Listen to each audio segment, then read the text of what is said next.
The work had begun in Melbourne and the school was growing, but the council had been given that this was not to be a permanent location and they were to move out of the city into the countryside.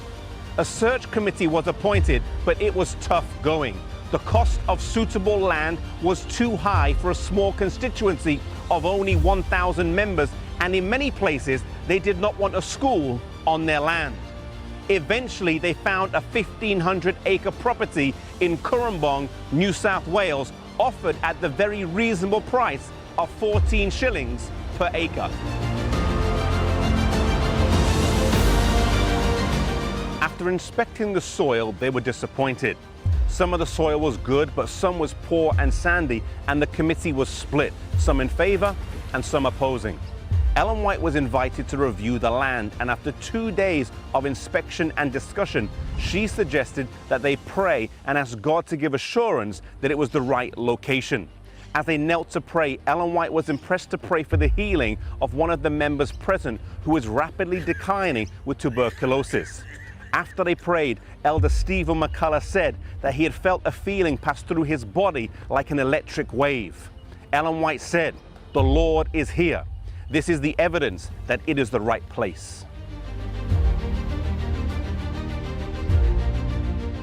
Also, a few days before she visited the property, she had a dream where she saw a freshly turned furrow and 2 men examining the soil. They said, "This is not good land. The soil is not favorable." Ellen then looked up and saw her angel. He said, "False witness has been born against this land." He then went on to explain the science of the soil.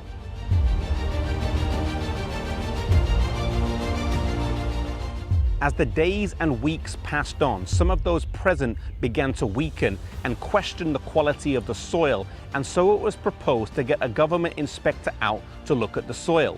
Mr. A.H. Benson inspected the soil, and later on over dinner, he commented that the soil was useless and they would be better off forfeiting their deposit than going ahead with the purchase. He said that if a bandicoot or a small rabbit was to cross this particular tract of land, he would find it necessary to carry his lunch with him. After he wrote his report, it was shown to Ellen White, to which she replied, "Is there not a God in Israel to inquire of, that we must go to the God of Ekron?" She went on to tell the brethren that they could continue looking for a new site if they wanted to, and if they found something suitable, to show her, but her heart was at peace with the current location. The leaders decided to move ahead with the purchase. The next challenge was to find the money and to build.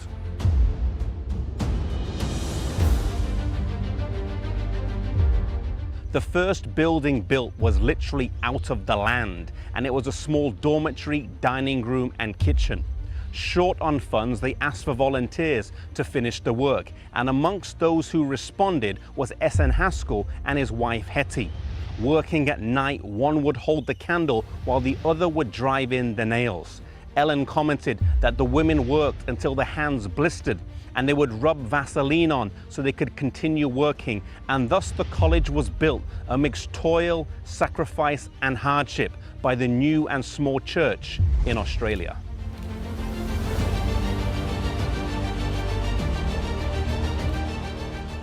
April the 28th, 1897 saw the first day for the Avondejl School for Christian Workers, and they started with 4 teachers and 10 students, rising to 60 by the end of the first term. Truly it can be said, who has despised the day of small things? Despite the small number of students and staff, this school would go on to have a huge impact in the South Pacific and key to the many missionaries who went to the surrounding islands. In 1911, the name would change to the Australasian Missionary College, and in 1964, the name would change again to Avondejl Koledž.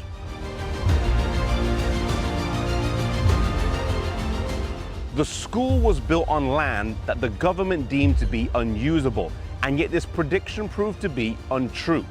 God always knows best, and allowing Him to lead in our decisions, whether that's personal or church-wide, is always the best way, even when it seems to make no sense to us.